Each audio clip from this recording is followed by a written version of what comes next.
నాగర్ కర్నూలు జిల్లాలో ఆర్టీసీ బస్సులు లేక ప్రయాణికులు అవస్థలు పడుతున్నారు. కల్వకుర్తి, అచ్చంపేట, నాగర్ కర్నూలు, కొల్లాపూర్లో ఆర్టీసీ బస్సులు లేక బస్టాండ్ల వద్ద ప్రయాణికులు పడిగాపులు కాస్తున్నారు. గంటల తరబడి బస్సుల కోసం వేచి చూడాల్సి వస్తుందని ఆగ్రహం వ్యక్తం చేస్తున్నారు. అసలే ఉచిత బస్సు వల్ల సమయానికి బస్సులు లేక నానా ఇబ్బందులు పడుతుంటే సీఎం సభకు ప్రజలను తరలించేందుకు ఆర్టీసీ బస్సులను తీసుకెళ్లడంపై ప్రయాణికులు మండిపడుతున్నారు. సుపరిపాలన అంటే ఇదేనా అని కాంగ్రెస్ సర్కార్ను నిలదీస్తున్నారు.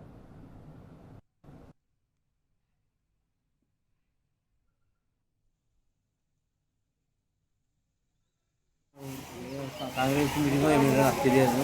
ఇంటికి వచ్చినాక తెలిసింది మీటింగ్ కానీ ఆ బస్సు చేస్తలేదు. కొంచెం ఒక టెన్ అయ్యాను కదా, గురువులకు ఒక టెన్ అయ్యాను కదా, ఒకటి కూడా వేస్తలేదు. ఒక నారకం తప్ప వేరే ఏది వేస్తలేదు. బైపాస్ 2 5 పోయినాయి, ఇంతవరకు ఒకటి కూడా లేదు. అట్లా పోదామన్నా ఇట్లా పోదామన్నా ఎట్లా పోదామన్నా బస్సు లేదు. ఇక్కడ అచ్చంపేట పట్టణంలోని బస్టాండ్లో వేచి ఉన్న ప్రయాణికులకు అసౌకర్యంగా ఉన్నది. ఇక్కడ ఉన్న ప్రయాణికులకు అసౌకర్యంగా ఉన్నది. సుదూర ప్రాంతాలకు వెళ్ళి వచ్చి ఇక్కడ నుండి మరి వేరే గ్రామాలకు వెళ్ళే వారికి చాలా అసౌకర్యంగా ఉన్నది. కాబట్టి వారిని సమయపాలనతో గమ్యస్థానాలకు చేర్చవలసిందిగా మా యొక్క మనవి. కాంగ్రెస్ మీటింగ్ ఏమి నాకు తెలియదు.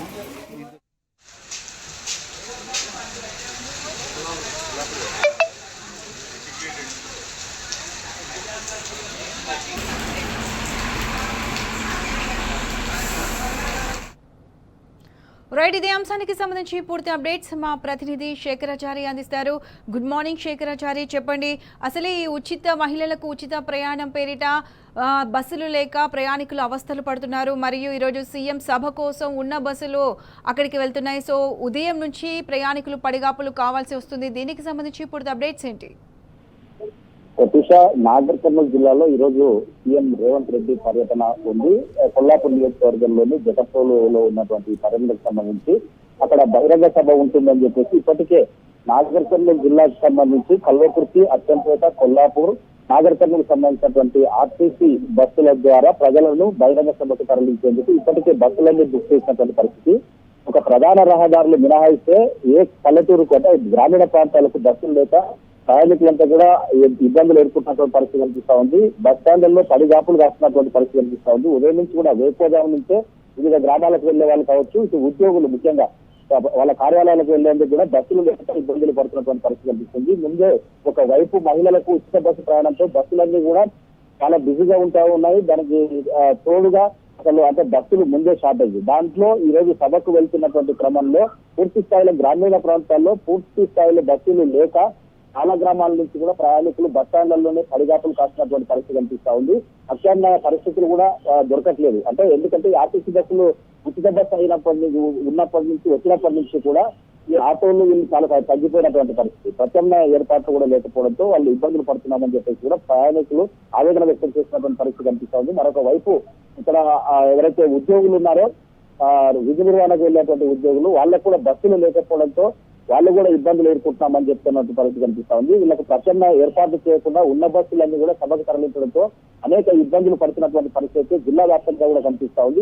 ఇంకా ఒక నాగర్ కర్నూలు జిల్లానే కాకుండా ఉమ్మడి పాలమూరు జిల్లాకి కూడా బస్సులు అక్కడికి తరలి వెళ్తుండడంతో సభకు తరలి వెళ్తుండడంతో ప్రయాణికులు అయితే ఇబ్బందులు ఎదుర్కొన్నటువంటి పరిస్థితి కనిపిస్తా ఉంది.